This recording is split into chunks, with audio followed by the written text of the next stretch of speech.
Welcome to the Torah of Rabbi Immanuel Bernstein.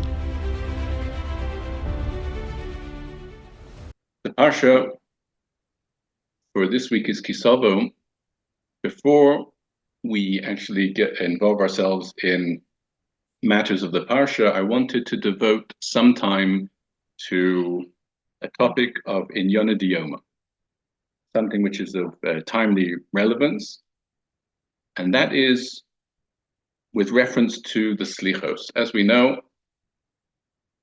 from this Motzei Shabbos, we will be in Slichos. I say we, of course that means Ashkenazim, Sephardim have already been in Slichos since the beginning of Elul. Ashkenazim join a little bit later, always the Motzei Shabbos, with at least 4 days between that and Rosh Hashanah. So this actually will be the longest amount of Slichos because Rosh Hashanah is on a Tuesday. So we have all of next week plus Sunday and Monday. And there is one section, I say one section, it's more than one section, but it's one of them is famous, and then we'll see its satellites and associates that drew a lot of attention and was the focus of much discussion within the Slichos. The Slichos, as we know, takes the format really of Tefillah in the sense that it starts with Ashrei, and then you have the Slichos, which are really like the Shmona Esrei. And then you have Tachnun after that, and Kaddish Tiskabel. So it's really like a Tefillah process in that way. And there are a number of things that we add in, piyutim and pismonim, that we add in to the Tachnun. And among them is the section that begins Machnise Rachamim. Machnise Rachamim, Achnisu Rachamenu, Lifnei Baal HaRachamim. And what translated, that means those who bring in Rachamim, petitions for mercy, bring in or enter in our petitions for mercy before the merciful one.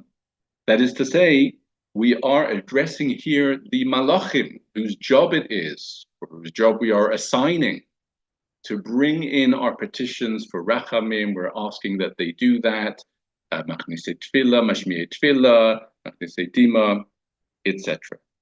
So the simple understanding of what is happening here is that we are addressing Malachim and asking them to help us bring our tefillahs before Hashem.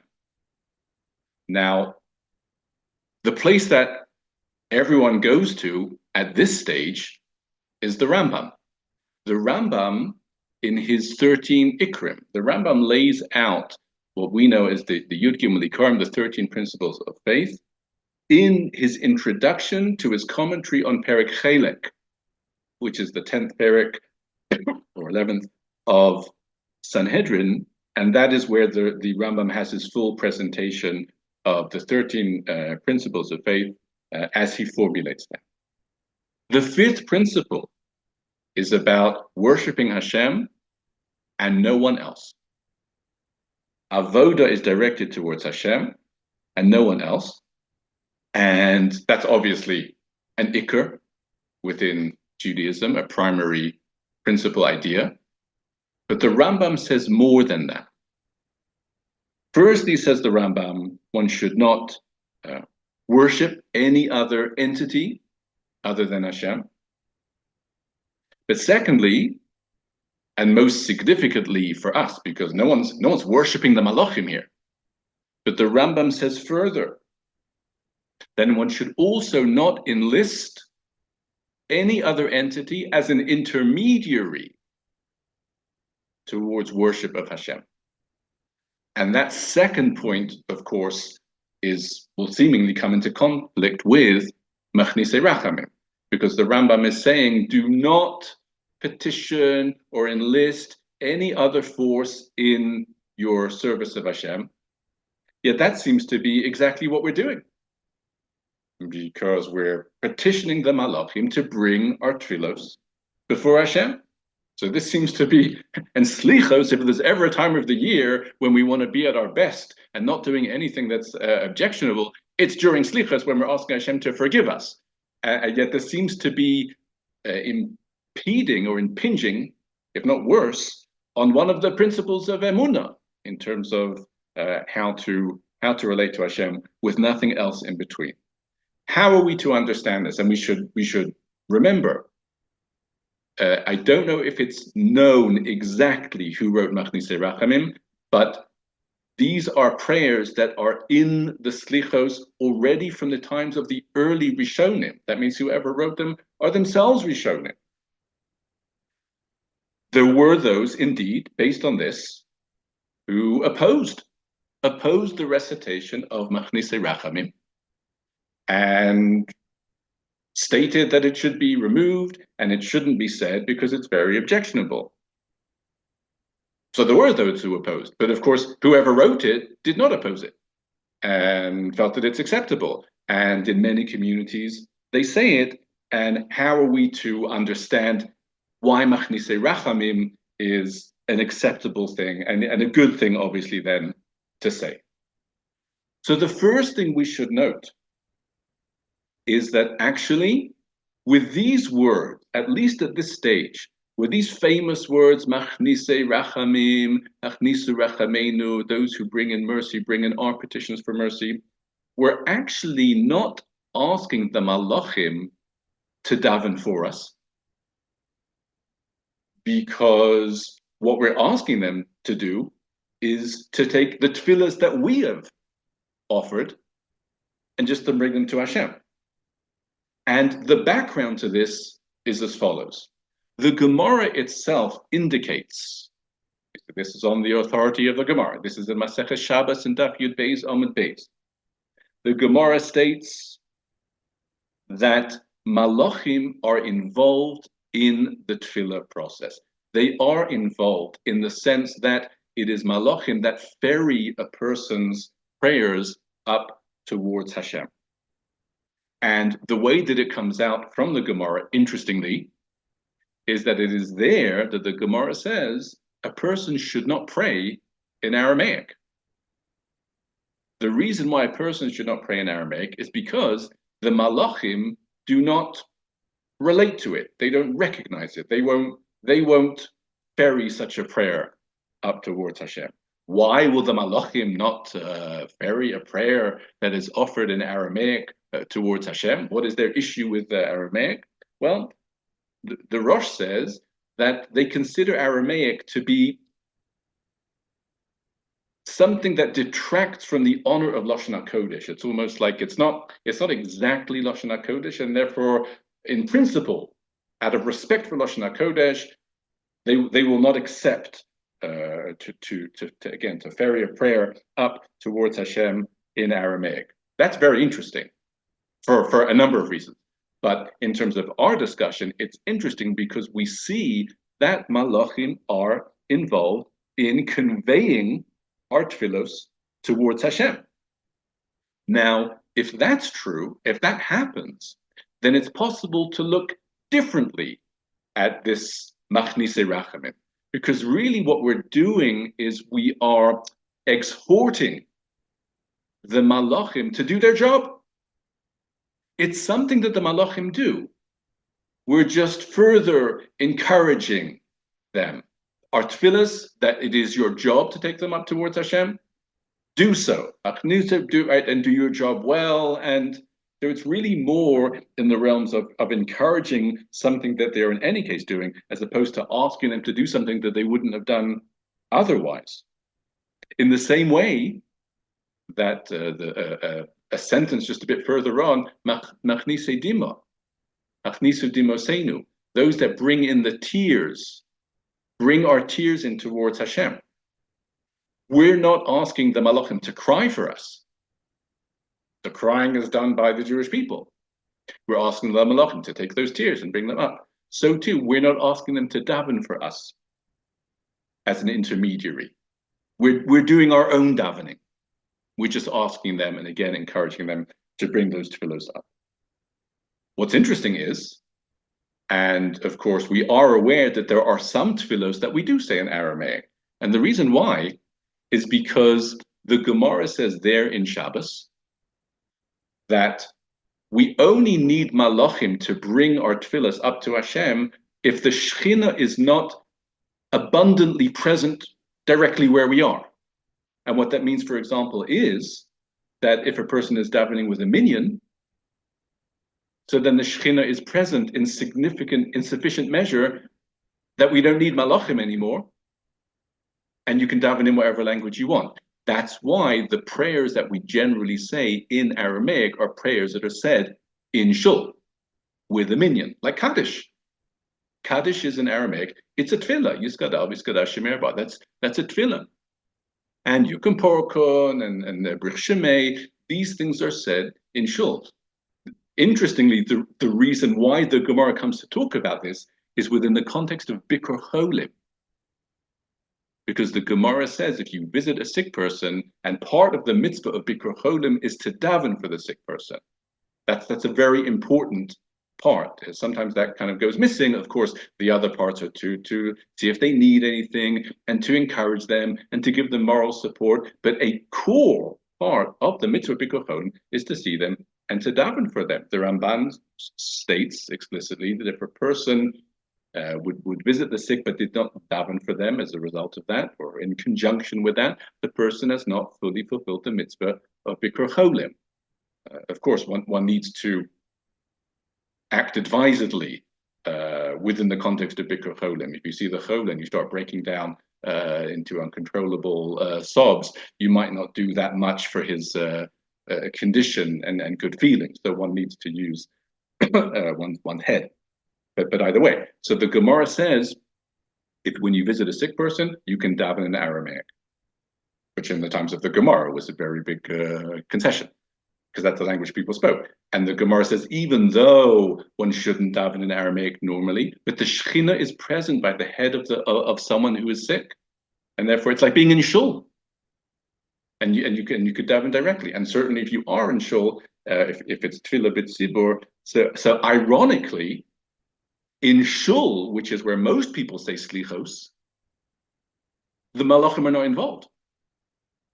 So machnise rachamim, which is telling the malachim that your job is to ferry tefillas, that's if a person is davening by himself. But if he's with a minyan, malachim are out of the picture. So that's interesting that we say it in shul nonetheless. It could be that we're basically looking for all the help we can get, as if to say, we are b'tzibur, but if you're there and help bring our tefillos, etc.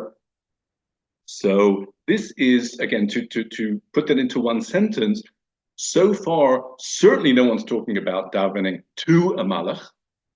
That's for sure not. And we're not even asking the malachim to daven for us. We're saying the malachim who convey the tefillos, please do that well and with alacrity and with energy and so on. And therefore, there's certainly room to understand why some would consider it not problematic at all to say that. They're doing it anyway. We're just telling them to do it.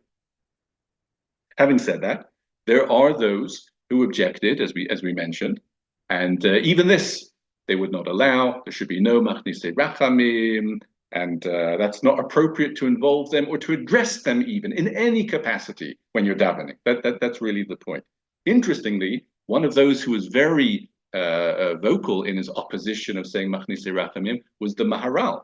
Maharal in the Sefer Nesivos Olam, in the Sefer Avodah, he says one cannot address the malachim at all.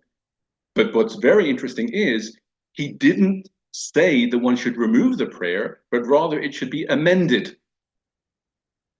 Clearly the Maharal felt was appropriate under the circumstances. We say machnise rachamim hachnisu rachameinu with a hey. Hachnisu, which means we're addressing the malachim and telling them to bring the prayers to Hashem. Says Maharal, what would be better to say, and I'm not sure if the Maharal said this in his shul but either way he writes it, that it should be machnise rachamim yachnisu rachameinu.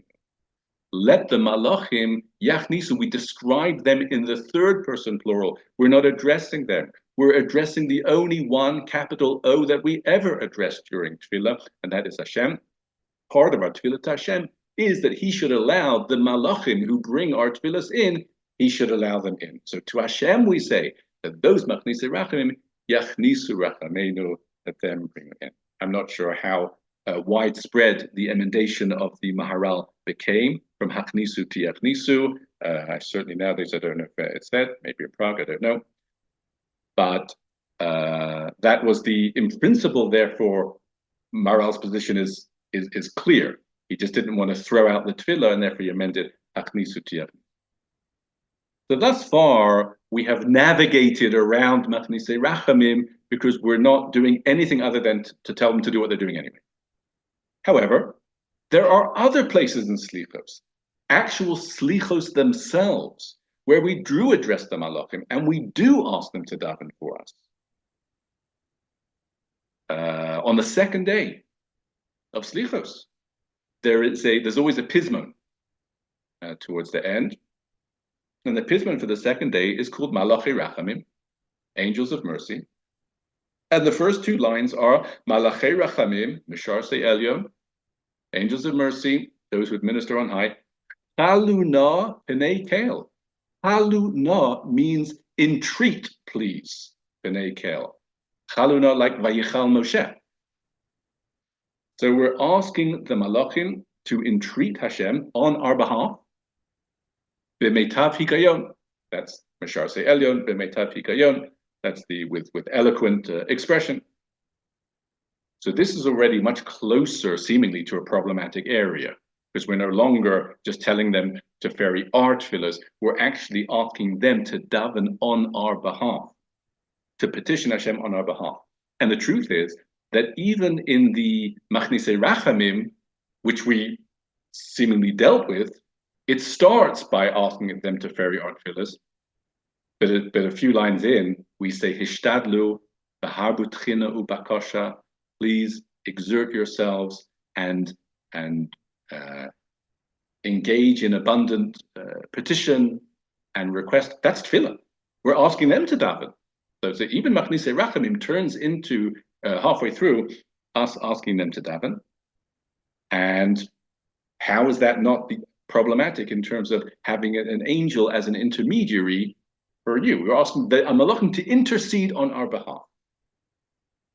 Now here too, again, to be clear, no one is davening to the Malachim. We're not asking the Malachim not for a good year. We're not asking them to forgive us, or anything like that, but we are asking them to ask Hashem. And as per the Rambam, that is already a problematic thing to do. Because, again, to review, the Rambam says in his fifth Ikar, not only that one should only worship Hashem alone, but also not enlist any malachim in the worship of Hashem. And that seems to be what we're doing. How can that be justified? Now, one could say it's entirely possible that these Rishonim, again, the Rishonim who composed these Slichos, Malachi Rachamim, etc., perhaps they did not agree with the Rambam in that point. As if to say, all agree that the focus of worship, the ultimate object or subject of worship, is Hashem. That's true. But the Rambam's follow-up point or second point, that you can't enlist a malach and ask him to daven on your behalf to Hashem, maybe these Rishonim felt that's not a problem. Because at the end of the day, the only one that's being davened to is Hashem. What difference does it make who's doing the davening? So perhaps they simply do not feel that that's a problem. That's not in violation of this Ikur of Emunah.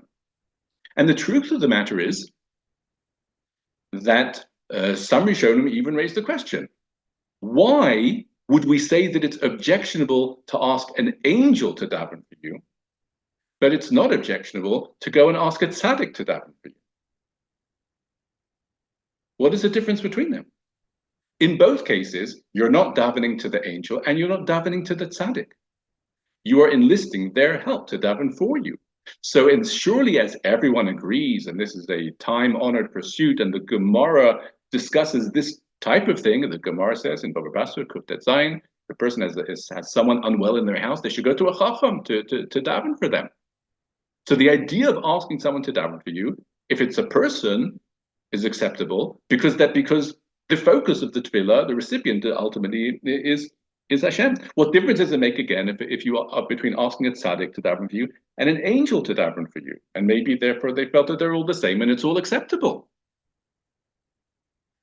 Now, interestingly, this question actually was addressed head on by one of those who opposed Machnise Rachamim, and that is the Mabit, Rabbi Moshe ben Yosef Mitrani, who lived in Tzfat together with Rabbi Yosef Karo, who was a member of his Bezdin. And the Mabit said, there's a difference, it's a very basic question. There's a difference between asking a tzaddik to daven for you and asking an angel to daven for you. What is the difference? The difference, says the Mabit, is, and the Levush says likewise, Mordechai Yafa and the Levush, that when it comes to asking a person to daven for you, there is no notion of, there's no worry for any type of misunderstanding that you're deifying the person because he's a person. He's a human being, flesh and blood. So it is manifestly obvious that if you're asking him to daven for you, it's never that he becomes the one who's worshipped, but only helping you in your own tefillah. Which is not the case with an angel, because an angel is a spiritual being and an angel is a heavenly force, and there it's much more problematic because you're one step away, or it's not entirely clear between asking this heavenly force to daven for you and petitioning the heavenly force itself. That's why to ask a tzaddik to daven for you is acceptable and encouraged, and to ask a malach to daven for you is unacceptable. Even there, it sounds like from the Mabit that it's almost like there's a fear of misunderstanding, that it could be misconstrued if you ask a malach to daven for you. It doesn't sound like it's inherently objectionable. No different than a tzaddik. It's just you're asking for trouble. Well, again, maybe these other Rishonim do not subscribe to this distinction. As far as they're concerned, you can ask a tzaddik to daven for you, you can ask malachim to daven for you, and they compose these tefillahs. But I think there's room to say, and if I understood correctly, Rav Asher Weiss is also heading in this direction, that it could be even the Rambam would not have an issue with asking malachim to daven for you, notwithstanding the way he is quoted, that you cannot use malachim as an intermediary. And the reason why is as follows. We have stated very generally that the Rambam says you can't daven to a malach, and you can't ask a malach to daven for you. Actually, the lashon of the Rambam, of course, is always be translated into lashon hakodesh, but the substance we assume is exactly that. Is as follows. Hayesod HaChamishi, just to read 2 or 3 lines from the Rambam to get a sense of exactly where the problem would lie. Number 1. Shehu Yisbarach hu haroi la'ovdo u'lagadlo. Only Hashem is it is appropriate to worship Him and to aggrandize Him. U'lahudiya gduloso, to tell of His greatness. V'lasos mitzvosav, and to do His mitzvahs. V'lo yasu kazeh, and not to do anything like that. Lemishu tachta b'mitzios, any other level of existence that is under Hashem, which is everything else. Min hamalachim, kochavim, galgalim, and everything else. So that's pretty clear. The only one that we have a deity relationship with is Hashem. And then says the Rambam, and let's hear these words carefully. V'chein ein ra'ui le'avdam. It is similarly not correct to worship them, meaning these other entities, in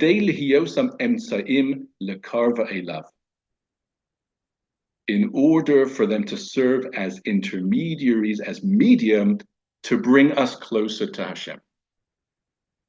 Those are the critical words, and I'll read them again. It is not correct to serve these other entities, so that they would serve as intermediaries or mediums to bring us closer to Hashem. In other words, what the Rambam is saying is an angel can never be the object of worship, not directly for himself, and also you cannot worship an angel in order somehow that should bring you closer to Hashem. That you can't do. You can't have an avodah relationship, a worship relationship with anything other than Hashem, even if the goal is that you bring you closer to Hashem. That's very different to what we're doing. We're not worshiping malachim at all, even as we ask them to daven for us. That's not saying if we worship them, maybe they'll help us. There is no avoda of malachim happening here. And from the close reading of the Rambam, it's possible that even the Rambam wouldn't find that objectionable. Interestingly, the 13 principles of the Rambam have been transposed and formatted into what we call the animamins, which are printed in the Siddur at the end of Shacharis. It is a whole area of study to see to what degree do those animamins represent and capture exactly what the Rambam is saying as he said it. Sometimes there can be differences that can make a difference. For our purposes, I don't know that it makes such a difference, but it's worthwhile noting that the Rambam, in his own words, that is to say, in his commentary to the Mishnah, in his introduction to Chelek, he spoke about the fact that only Hashem is the subject of avoda, and malachim can never be the subject of avoda. And avoda will translate as divine service or divine worship. For those who know the animamins, it actually formats it quite differently, significantly different, because it says in number 5, animamin b'munah shalema, shahabari is Shemo, that the Creator, lo with a vav, lo to him levado ra'oi lehitpalel. It is correct to daven only to him, lehitpalel. Ve'ein ra'oi lehitpalel lezulaso. It is not correct to daven to anyone else. So the Rambam spoke about avoda, the animamin speaks about tefillah. One could say that ultimately they're very, very similar, perhaps the same, because tefillah itself is a form of avoda. But the Rambam wasn't only talking about tefillah, the Rambam was talking about the entire aspect of avoda relationship.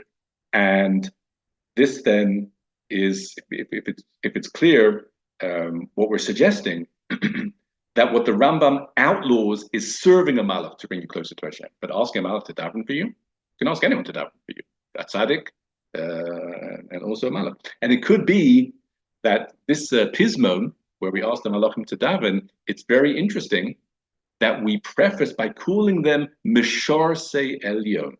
Malachei Rachamim, angels of mercy, Mishar Se Elyon.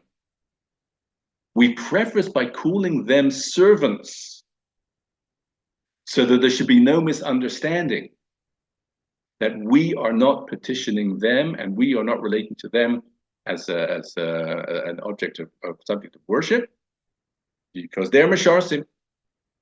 That's all they are. In that capacity, we are asking them to daven for us. And that's how those malachim clearly felt was acceptable. And as we say, perhaps, although that's not the popular notion, perhaps even the Rambam would agree in that regard.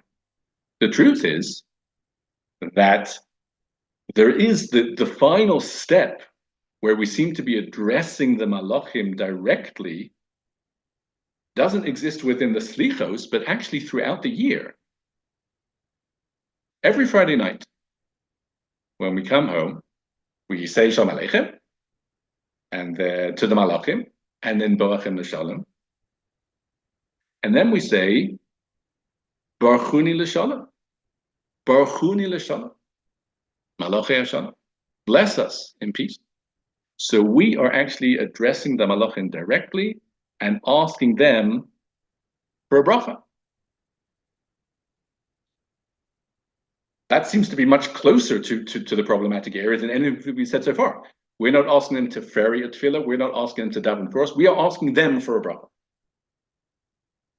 It is noted that Reb Chaim Volozhin, and there's some, perhaps still have this minhag, Reb Chaim Volozhin did not say the stanza of Baruchuni L'Shalom, because you do not wish to ask a malach for a bracha. And yet, here too, for those many Jews, probably most Jews who say Shalom Aleichem, also say Baruchuni L'Shalom, but we need to understand, and again, this Rabbi Shawai says, that when you ask someone for a bracha, in essence, you're really asking them to daven for you. After all, what is a bracha? When you ask someone for a bracha, you are not saying that you are the source of what I'm asking for. You can directly provide what it is. What we are saying is, you can bless me, and in that way, that power of your blessing will bring Hashem to give it to me. A bracha, in a sense, as much as you're addressing the recipient of the bracha, but it's effectively an implicit prayer. Many brachas are explicitly like that. Birchas Kohanim. The Kohanim are blessing the people, but what are they saying? It's black and white. Yivarechecha Hashem v'yishmerecha, ya'er Hashem panav elecha v'yichuneka. It's all about the one who's giving the bracha is saying, this is what Hashem should do for you. So all I'm doing effectively is bestowing my wish that should be. More than that, I can't do. And once again, it's no different, one could argue, than asking a tzaddik for a bracha. You ask a tzaddik for a bracha, you're not davening to the tzaddik. But you're asking that the tzaddik should bestow his wish, and Hashem should respond to his wish.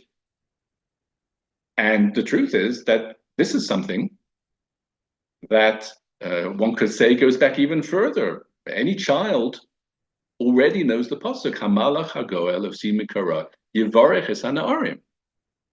Yaakov said that the malach should bless the children. But what does that mean? The malach is not the source of the blessing, but the malach should bestow his blessing so that Hashem will bring it about. So it's very interesting. The magnet for this discussion is Machnise Rachamim, but the truth is that it's something that is an issue on a weekly basis, and depending on what you say every day, perhaps even on a daily basis. These are the highlights of the arguments for and against Machnise Rachamim. And therefore, one should, as we know, as we effectively described, we didn't mention all the names, but it's a generations-long dispute, centuries-long dispute, really. There were those who endorsed saying these sections. There were those who had issues with it and felt that it should not be said. And that's how it remained. Interestingly, there was a certain point in history where everybody came together to defend the practice, even people that didn't approve of it. And that took place in Germany in the 1800s. Reform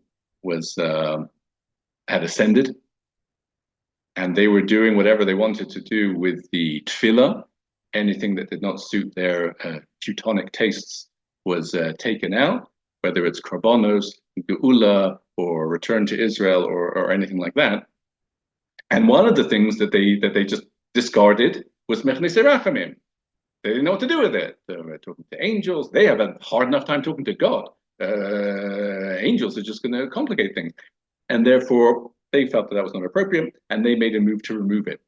Once that happened, so then the Orthodox response, the dynamic changes now, because it's no longer an internal machlokas, beineinu levein atzmeinu, that we have the luxury of everyone wants to keep mitzvahs as best they can. What's the best way to do that? But these people are not interested in keeping mitzvahs, and they have taken out Machnise Rachamim. At that point, the Orthodox response was more or less unanimous to keep it in, as a response to just the cavalier removal of Machnise Rachamim. And thus, ironically, Reform brought Shalom to the Fruma Olam, which I guess is sometimes that happened. And this remained true, or this was also true in England, where Reform was also making inroads, and there was an overt move to remove Machnise Rachamim. And one of those who was involved in the battle, this is the mid or late 1800s, whenever it was actually the son-in-law of Rav Hirsch, who lived in England at the time. His name was Rav Michael Levy. And he wrote to his father-in-law, Reb Shimshon Raphael Hirsch, what should we do? Is it acceptable? It's not acceptable.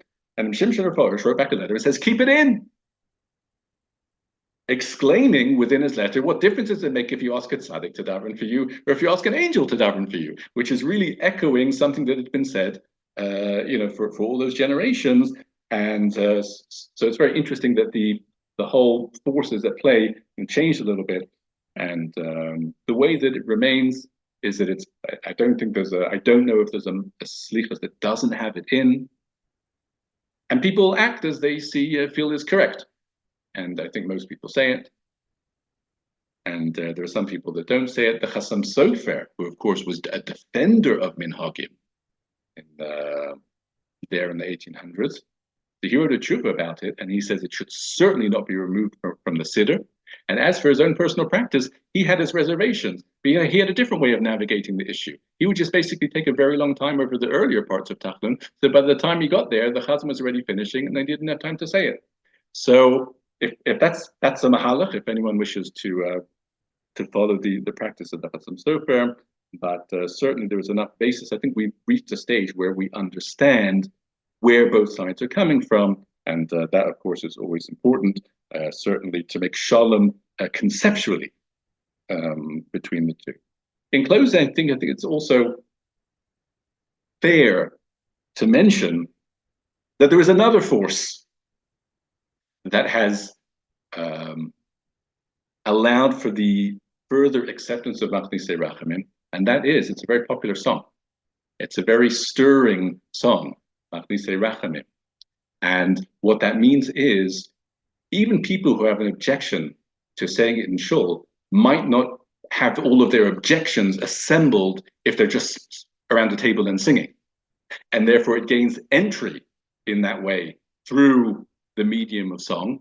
And then nature imitates art, because a person is in shul and he comes to Machnise Rachamim and he may be vaguely mindful of the fact that some people have an objection to it, and he's saying, well, if I just sang it 5 times in Shal Shudas, why would I not say it just the one time in shul? And thus, that's another force which also needs to be reckoned with. So these are some of the pertinent ha'aras of Machnise Rachamim. There's much more to say, but for our purposes, something to be aware of. The main thing is all the slichos should be said with kavanah, and everyone's heart should be in it. They should all ascend to the same place, however they're meant to ascend to that place, and they should be answered by the only one who can answer them, Kodesh Baruch. So, having discussed an extra parsha matter, let us now open the parsha, and the parsha begins, of course, with Bikurim, Belakachta Bereishis Puri Adam. And I came across a very wonderful idea in the Sefer of Baruch Rosenblum, a Shalita of Bnei Brak, and he notes the following. As we know, the Bikurim come specifically from the Yeshivas Haminim, that is to say, from the 7 species, Chitos, Seora, etc. They don't come from other fruits. One could bring other fruits actually as what's called iture bikurim, as adornments, but they're not really the mitzvah. We've mentioned in the past a very beautiful idea. It's from the Arizal, that bikurim actually comes as a rectification for the sin of the Meraglim. The Meraglim used the fruits of Eretz Yisrael to denigrate the land, and therefore we come and specifically bring the fruits of Eretz Yisrael in order to speak in praise of the land. 2 of the Shivas Haminim, as we know, and we know what the 7 are, and 2 of them are grapes and olives. Now, what's interesting is grapes and olives, as part of the Shivas Haminim, so they accrue to a number of mitzvahs. They'll be included in the mitzvah of Bikurim. They'll also, as we know, are included in the mitzvah of Truma. Reishis degancha tirosh chavi yitzarecha. Tirosh is wine. Yitzhar is oil, wine from grapes, oil from olives. So Truma, as explicitly mentioned in the Pasuk, also is from olives and grapes. What is the difference between them? The difference between them is that when it comes to Truma, as the Pasuk says, you take Truma from oil and from wine. What that means is that you don't give the grapes as Truma. You could, but clearly the way that it's meant to be done is don't give the grapes as Truma. Turn the grapes into wine. Give the wine as Truma. Don't give the olives as Truma. Turn it into oil and give the oil as Truma, which is Bitirosh, the Yitzhar. Now, that is not true with regards to Bikurim. When Bikurim come from grapes and olives, you bring the grapes and olives, you don't bring wine and oil. And that's an interesting shaila, because of course the two mitzvahs seemingly are so close to each other, but in this regard, they divide. What do we do with the grapes and the olives, if anything, before you do the mitzvah with them, and why is it different? So Rav Rosenblum says like this: the difference between them is that truma is something that is basically given to the Kohen. It's given as an expression of, in order to help the Kohen and to contribute to the service of the Kohen on high. So truma, in a sense, is something that you're giving back to Hashem. In terms of giving something back to Hashem, and as we actually discussed in an earlier parsha, the way truma works, according to some, is that you actually give it to Hashem and he gives it to the Kohen. Either way, obviously, if you want to give something back to Hashem, you'll do so in the most enhanced possible way. You'll continue the process. You'll take the grapes, but you'll make them into wine. You'll take the olives, but you'll make them into oil, and therefore develop the finest product. And it's worth waiting, because that final product is the optimum, and that's what you give to the Kohen. Bikurim is different. The goal of Bikurim is to express hakaras hatov. When we bring Bikurim, as Rashi himself says, as soon as you start to talk, you say, I'm saying I've come to the land that Hashem has given me. Rashi says, to tell you that I'm not ungrateful. I recognize Hashem has brought us to the land. He's given us the produce as represented by these 7 species. The bringing of Bikurim is an expression of hakaras hatov. So what's the moral of the story? When it comes to hakaras hatov, as soon as you have the item that you've received, it's already time to say thank you. You could do something with it. You could develop it. But the notion that, I've got the raw materials, I've got the grapes and the olives, but I'm not going to say thank you yet, because there's still a way to go with that. I could turn this into wine. I could turn this into oil. And the Torah says, when it comes to thank you, you don't wait. You've already received what to say thank you. When you turn it into wine, you can say thank you again. And when you turn the olives into oil, you can say thank you again. But thank you doesn't wait.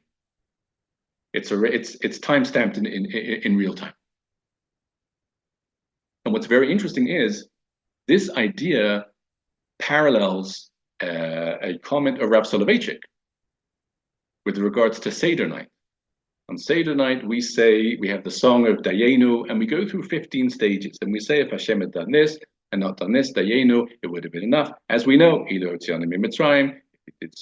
we keep on going through the stages. Now, some of the stages are actually very difficult to know how they even represent stages in themselves. If he split the sea but hadn't brought us in. So what happened? Nothing's happened yet. But it's not true that nothing's happened. In terms of our historical experience, you could say, it isn't over until we're safely installed in the land of Israel. But there's so many stages on the way. And for each stage, we stop and we say, Dayenu. Something has happened. Not over, but it started. There's many more stages to go, but here's another stage that's happened. Even in stages of a process, with each stage, we say, Dayenu, that would be sufficient for us to say thank you. If there's more coming, fantastic. We're looking forward, and we'll say thank you again, but we don't wait. And in fact, there's a further, one could say, a deeper nakuda here. Because hakaras hatov, appreciation and recognition of the kindness that Hashem does, that itself is an activating force for more kindness to happen. When we recognize, so then we energize. And that itself is a catalyst for more. So on the contrary, you're at stage 3 of a 15-stage process in the Dayenu. And you'll say, well, there's so many more stages to go. Help them happen. Say thank you. Prove yourself worthy, at least worthy as a recipient. So that is a lesson that goes now off the page from the Chumash and Bikurim. It's true for every time a person is a recipient of kindness. There can always be more. What else? But something's happened. Dayenu says, Bikurim says, don't wait for the grapes to become wine before you say thank you. It's a very wonderful idea. I'd like to move from here actually to the Haftarah. We're in the Haftarahs of the Shiva Denechemta, the 7 Haftarahs of comfort, and each one is just more wonderful than the next. The Haftarah of Kisavo, Kumi Ori, Kiva Oreich. It's of the longer of the Haftarahs, and I want to focus on the end, the final pasuk, which I think is actually quite well known. Perhaps the final 2 words very well known. Hakaton yele elef. The small will increase 1,000-fold. Ba'atzair legoyatzum, and the young will be a great nation. Ani Hashem, I am Hashem. Be'ita achishena. In its time, I will hasten it. In its time, meaning the time of the Geula, I will hasten it. There is a very famous discussion of the Gemara here, but it's in Sanhedrin, Perek Chelek, about Mashiach and many other things. That the Tzadik Tes or Tzadik Ches. Be'ita achishena, the Gemara perceives a contradiction between these 2 terms when you think about it, because be'ita means in its time. Achishena means lehachish means to speed something up, which means to bring it early. But if it's early, then it's not in its time, and if it's time, it's not early. How can be'ita and achishena live together? And the Gemara famously answers that they can't, because these 2 terms, be'ita and achishena, in its time and hastened, actually reflect 2 alternative possibilities for when the Geula will come. It could come be'ita, at the preordained final time, but it could also come earlier, achishena. What does it depend on? Because the Gemara depends on the Jewish people. Zachu, if they have sufficient merit, achishena, then I'll hasten it. They can bring the Geula early. Lo zachu, if they didn't merit, so then it will happen, but it won't happen before the preordained final time. So that is the Gemara's understanding of these 2 terms, be'ita, achishena, 2 alternatives. The Geula can be brought early through zuchus. And this idea led many to ask a simple question, a simple but truthful question. And that is, what does the generation meriting look like? And the background to the question is, we have a notion, and it's not really hard to understand why, that in spiritual terms, there's something of a decline of the generation. You think back to the times of the Vilna Gaon and Rabbi Kiva Eger, and you don't even want to go further back than that. And these are mighty generations, full of merit, more than us, we assume. And Mashiach didn't come for them. And we're told, any generation can merit it. But what does that mean? The simple equation.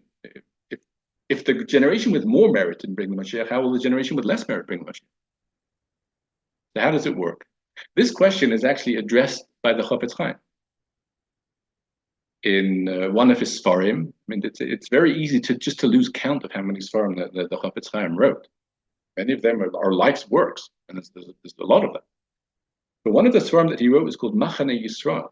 Machane Yisrael was written for Jewish soldiers that were conscripted into the Tsar's army to help them keep halacha and to help them stay Jewish as best they could in the army. And within the context of that sefer, he discusses this matter. And he says the big chiddush, and he's not the only one who says it. If I remember correctly, I heard from my fathers, that's how the Shemishmul of Sokotchov likewise has this idea.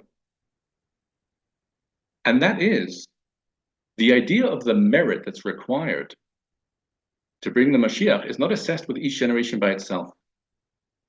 It is a cumulative process. It is the result of the efforts of all the generations, which means it may well be that the early generations had more merit, and each subsequent generation adds less merit, but it's merit on top of that of the earlier generation. It's an amazing thing. Because here is the Chofetz Chaim, and we look upon the Chofetz Chaim as someone, well, how could it work for us if it didn't work for him? But he's addressing people who are thinking the very same thing in his time. And he's talking to these soldiers and he's encouraging them. And he's saying, we don't know just how much more we need, but it's cumulative. It's accrual. And each generation can be the one that just brings it over that point and finish the process, the generation-long process of merit. That was the answer of the Chafetz Chaim, which is a very wonderful thing to consider. It's also interesting that we don't seemingly happily look at demerit as a cumulative thing, because then that would set things back. I hope not, but the focus is much more on all of the merits that people do, and even a lesser. It's the proverbial the ant on the shoulder of the giant, much smaller, but that much higher. This question actually was also addressed by the Arizal. In fact, it's recorded as a conversation that he had with his Talmud, Rabbi Chaim Vital. And again, when we hear what he says, and he says this in Sfat in the 1500s, and then we fast forward to the 21st century, everything is obviously relative. But Rabbi Chaim, the Arizal said to Rabbi Chaim Vital that you should know that when we talk about merit, it's not about amounts of things done. I mean, it's obviously includes that. But the way of assessing a merit is qualitative. How much needs to be overcome in order to do that good deed? The more opposition there is to good, the greater is the achievement of every good deed done. And the greater is the merit, qualitatively. And again, for us, it's hard to imagine. In the 1500s, he's saying the forces of evil are so prevalent and dominant nowadays, every good deed, even if it's lesser quantitatively or pound for pound, but it could be an equal, if not greater merit than that of the big merits of the earlier generations. Every generation really can, by itself, merit to bring the Geula. And even as we say, but our powers are diminished and so on and so forth, that may well be. But with those diminished powers, to endeavor to do the right thing. Who knows how much every good deed of such a climate is rated vis-a-vis the otherwise greater deeds of the earlier generation. These are wonderful ideas, I think, to bear in mind as we connect with what the Gemara says, that it's possible for each generation to bring the Geula. That's the enduring message, as far as the Gemara is concerned, of our Haftarah, the Ita and Achishena. That's as far as the Gemara is concerned. But interestingly, while the Gemara saw something of a tension or conflict between these two terms for reasons that we said, in its time and hasten can't live together. But there are Mefarshim, Rishonim, who understand that they can live together. Because one is talking about the time of the Geula, and the other is talking about the process of the Geula. And these are really two separate questions. The Radak, Rabbi David Kimchi, in his commentary on Yeshaya, explained that Be'ita, when the time for Geula comes, is finally here, but there's a process that needs to lead to it. That process will be Achishena. That process will be sped up. It will be expedited.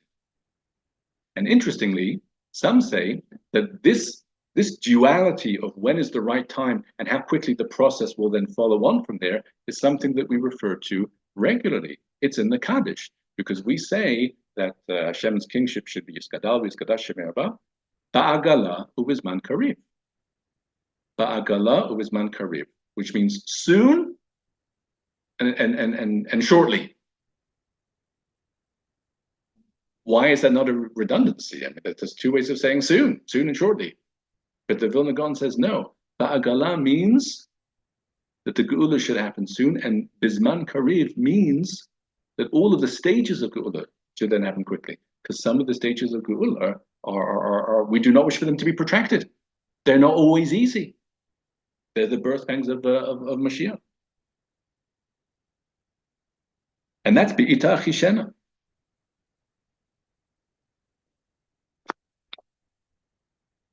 And every generation, again, it surveys the scene around it. We like to think that we're close to the Geula, but we're in a process. And not every stage of the process is easy. And very often there are moments or days or in each particular stage which are difficult to understand and to comprehend and to appreciate how all of this is part of the process. Very difficult in the present. We say in the future we'll look back, so that's really the tefillah. Bring us to the future so that we'll be able already to look back, and we shouldn't have that much of these things to look back on. It's very interesting that the mitzvah of Bikurim, when a person brings their fruits, they actually go over the whole history of the Jewish people from the beginning. That this is the source of Aramia Vedavi, Vayikra Mitzrayim. We start literally from the beginning with Yaakov and Lavan and Mitzrayim, and what's that got to do with anything? You want to say thank you for your fruits, so say thanks for the fruits. What's with the whole history and with Lavan and Yaakov? I mean, this is really starting from way back when.